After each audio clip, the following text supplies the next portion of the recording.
Hey everybody, we are live on December 23rd, my 18th wedding anniversary. As soon as I finish this live stream, I'm hopping in a car and heading off to a... Whoa, that's me.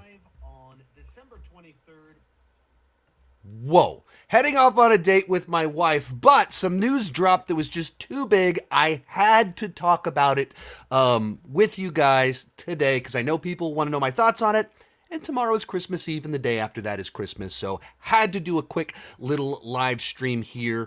Also, some of you might have tuned in a little bit early, and by early I mean the time I originally announced.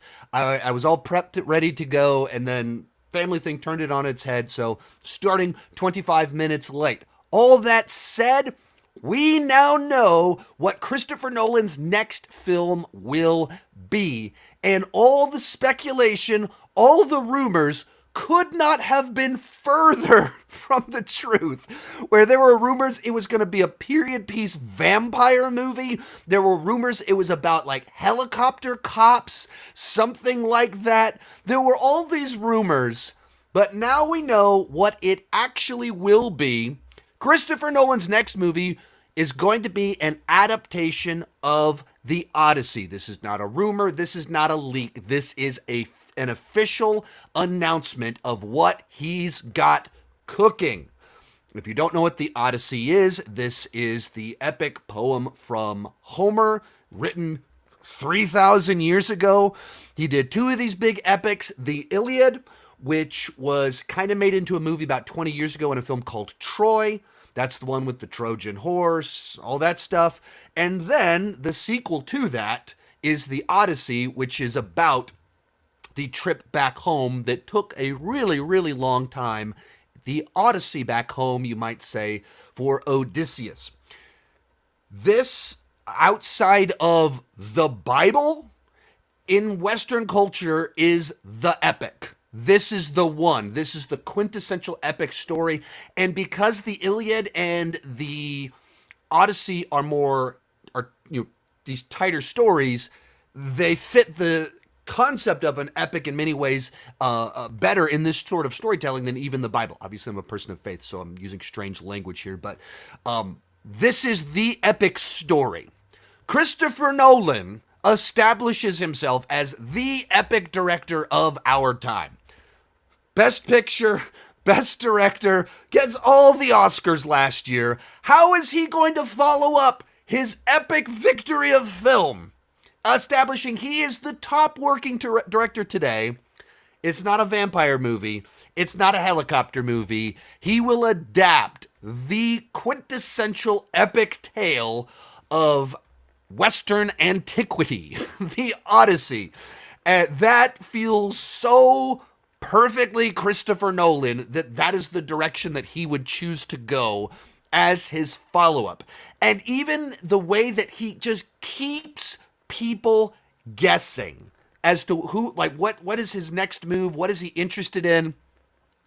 And he doesn't go back to sci-fi. He doesn't do another World War II period piece, doesn't play it safe. He does something way over there that nobody had on their bingo card. Nobody was speculating. Like, I don't think it's going to be a helicopter. I think Greek mythology. I think we are heading in the direction of Greek mythology. Like, Christopher Nolan just keeps everybody guessing, and his epic follow-up to Oppenheimer is the great epic. So in the article, it kind of gives us a bit more information in here, and there's not a lot to say because we know what the Odyssey is and we've already heard the cast, so that kind of locks in a lot of what this is. But kind of the specific quote, Christopher Nolan's next film, The Odyssey, is a mythic action epic shot across the world using brand new IMAX film technology. The film brings Homer's foundational saga to IMAX film screens for the first time and opens in theaters everywhere on July 17th, 2026. So he had already made statements like, hey, we know what we're doing. We're actually going to start filming early next year. We're not quite ready to announce it. Now he's announced it. And like I said, there's nothing in there that's actually surprising because Nolan shot Oppenheimer in IMAX. So like scientists in a room, and he made it look epic with IMAX cameras. So now he's adapting the epic. So of course he's going to use the epic IMAX cameras, but they're like, we're shooting it across the globe. This 10-year-long journey home, this decade-long journey home for Odysseus, and we're going to go across the globe, and we are absolutely shooting it with the IMAX cameras. All that sounds great. All of that sounds awesome. And then the final little bit in here, once again, not really new information, nothing like that, but just for those of you that haven't been following the casting information, Matt Damon is starring in the film. So I would assume that he's Odysseus. So I assume that's what's going on here. He's Odysseus. Then we have Tom Holland, Zendaya, Robert Pattinson, Lupita Nyong'o, Anne Hathaway, Charlize Theron. So star-studded cast, as he always has. And a lot of people he's worked with before, as well as some fun new additions in there. A lot of us, when we heard Tom Holland was cast in this, felt like this is the win that he needs. Of course, he has Spider-Man and another one of those movies coming out, but he hasn't had the big win outside of playing Spider-Man. He's had other roles, he's had minor wins, but a Christopher Nolan film, that means you're in the list. Like, you're in the cool kids club when you're cast in one of these, in a Nolan movie. And I don't think I realized Charlize Theron was in there. I had her and Anne Hathaway, so obviously she's had huge victories with him before. I don't think I heard Lupita Nyong'o. I don't think I recalled that one. And then Robert Pattinson, of course, was in Tenet. So all of that looks great to me. Quick piece of Sean Chandler lore. If you don't know, I have a pretty long music history. Before I talk movies too much, I was in a bunch of failed bands that went absolutely nowhere, and no one has heard any of our music. But like, I have a guitar hanging on my wall right here. So long history of music. The one full album I recorded, I wrote like half the songs, and I was the person that recorded and mixed it. It's called The Streets of Ulysses, which was a ska punk rock retelling of the Odyssey about a band touring the country, was what it was. Lyrically, I wasn't too involved in lyrics because I'm not wired that way at all. Hence, as I talk about movies, I'm not designed for cinematic poetry. I'm also not designed for writing lyrics. So all of that came from my partner in it, Jeffrey Shoup, that wrote almost all of the lyrics on it, outside of just rough ideas that I tossed his way. But I have my ties back to the Odyssey in an album that virtually no one has heard because my house got broken into and the computer with all of the mixes was stolen. So all I have are the rough mixes that I was never able to finish, which I'd spent 6 months on, which was devastating. Thus, The Streets of Ulysses, my retelling of the Odyssey, has been lost in time for 15 years. If ever it could be released, what an epic tale that would be. Anyway, back to Christopher Nolan. I think Christopher Nolan is the best working director today. A lot of people would agree with that. There's a very strong argument to be made for that. He's had tremendous success at the box office. He's one of the few people that can tell original stories, and he's had critical success. And currently, he is the guy holding the Oscar statue. This is Chekhov from the Star Trek movie. Actually, it's from Star Trek 3, but it looks like an Oscar to me because of my love for Star Trek. But he's the reigning king. He's in a unique category where he actually can do whatever he wants. He can go to the studios and this is what I want money for this, and they will let him do it. He is the brand.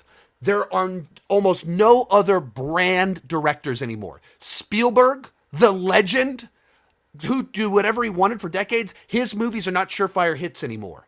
Christopher Nolan took a biopic about science and Senate hearings, and it was this close to $1 billion.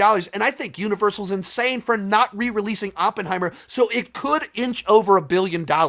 It would have been, or what is it, the third highest grossing R-rated movie of all time, and it's a serious movie about science. That is the magic of Christopher Nolan. So the fact that he keeps pushing himself, going into new genres, and his follow-up to that his follow-up to The Winds isn't to play it safe at all. It's the Odyssey. It's the epic. Totally different genre. and we're going to take the epic tale, the director with the most clout to do whatever he wants and go crazy wild. I'm going to leverage all my this is probably the peak for him.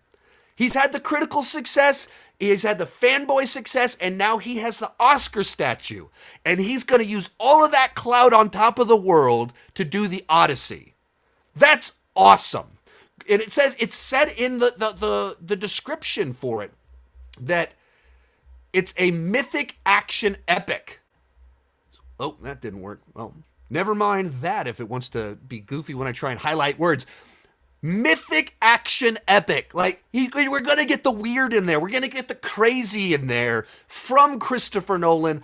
I love that. I think that is awesome. I think that is amazing. And so, yeah, as for me, yeah, I hear this. It's not what I would have picked. It's like when I heard, like, I want him to do like a smaller film.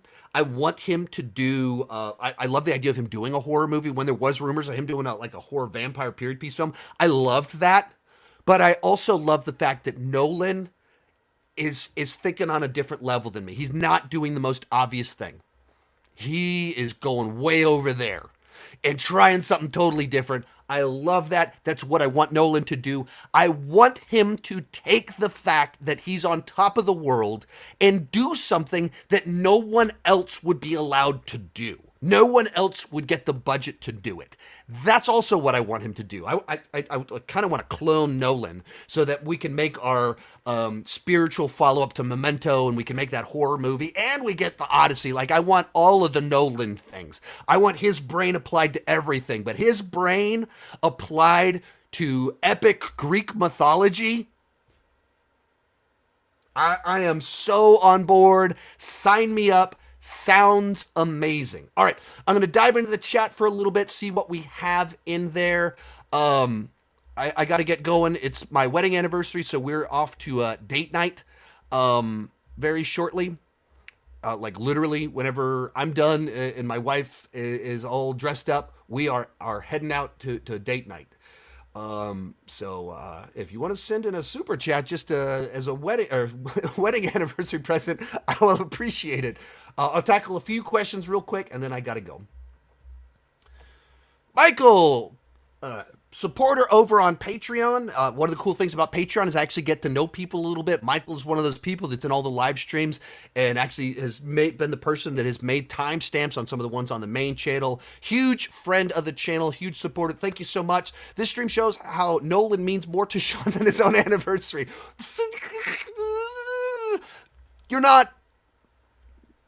I don't like the language, the phrasing of it, but at the same time, you're not crazy. You're not totally off base. Does this mean Nolan's Odyssey is an unofficial delayed sequel to Troy? Once again, if you didn't catch this, Troy, the Brad Pitt movie that came out 20 years ago, that was a Wolfgang Petersen film that was a adaptation of the Odyssey. The Odyssey is the work before the Odyssey. Excuse me, the Iliad is the work before the Odyssey, where Iliad is about the Trojan War and the Odyssey is about the journey home. So Troy, in a sense, you can watch Troy as a prequel to this Nolan film. Troy tried to leave out the mythical sides, and it seems like we're heavily going into the mythic stuff, but yeah, kind of is. A lot of people are going to be watching Wolfgang Petersen's Troy with Brad Pitt jacked, battling Eric Bana, epic stuff, and then we get Christopher Nolan's epic sequel to it.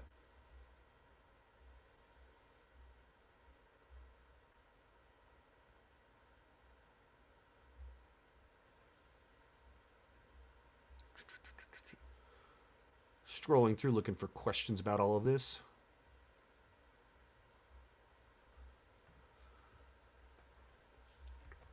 Apparently, Downey gave Nolan a copy of Homer's The Odyssey on the set of Oppenheimer.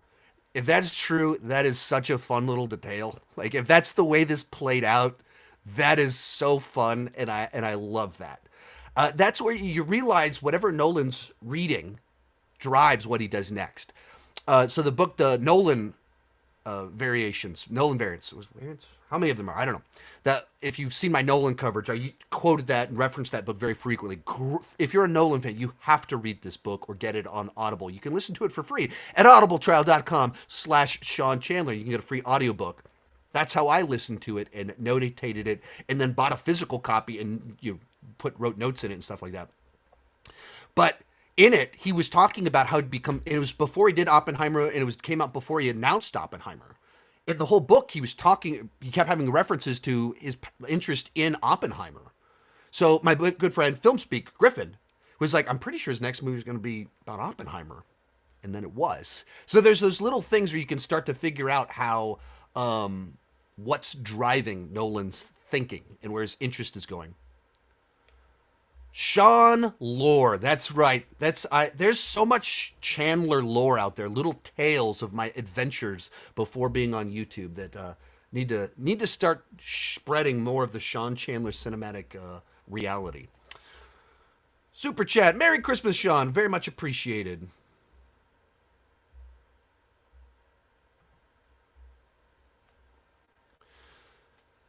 Favorite 3-movie run from Nolan. That's kind of tough because I feel like every 3-movie run, there's like 2 that I think are top tier and then 1 that's in the bottom tier. That math probably doesn't even add up. But I'm not a prestige person, so it's not Batman Begins through The Dark Knight.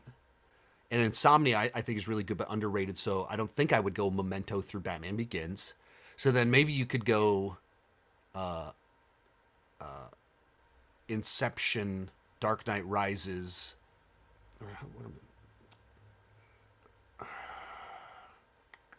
Yeah, maybe Inception, Dark Knight Rises.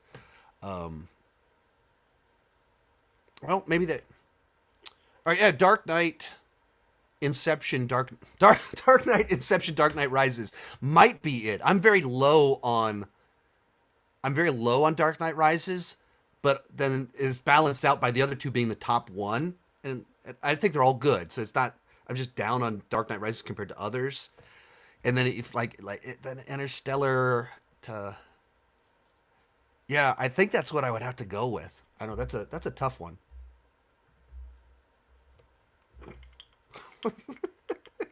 Check Bob. It looks like that.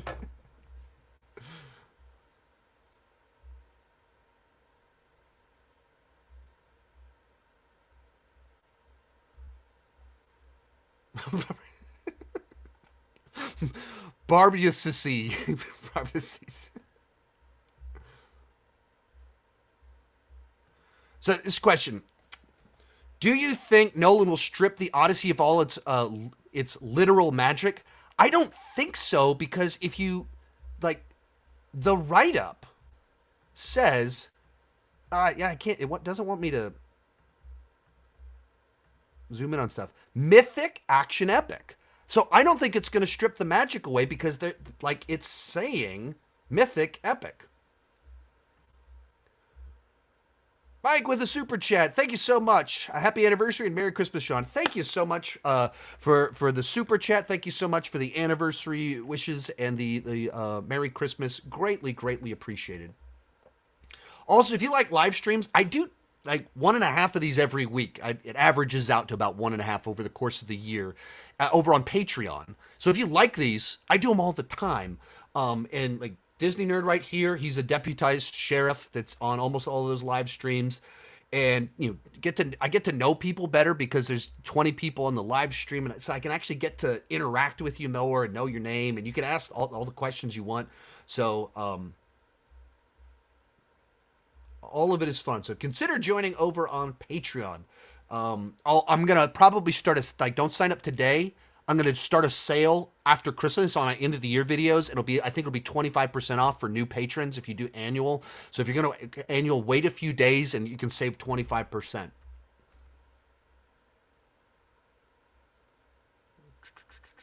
All right. So any questions in here? All righty.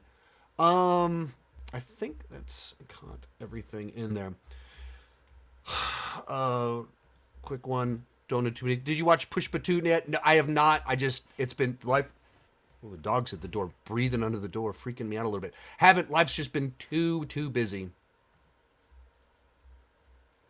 This is the first historical fantasy period ever from Nolan. Yeah, exactly. It's him doing a different genre, but also one that's epic. Like that's the thing that's exciting. Like it didn't his past history doesn't make you think he's going to do this, but then you see it and you go, "Oh, that's cool. I want to see that."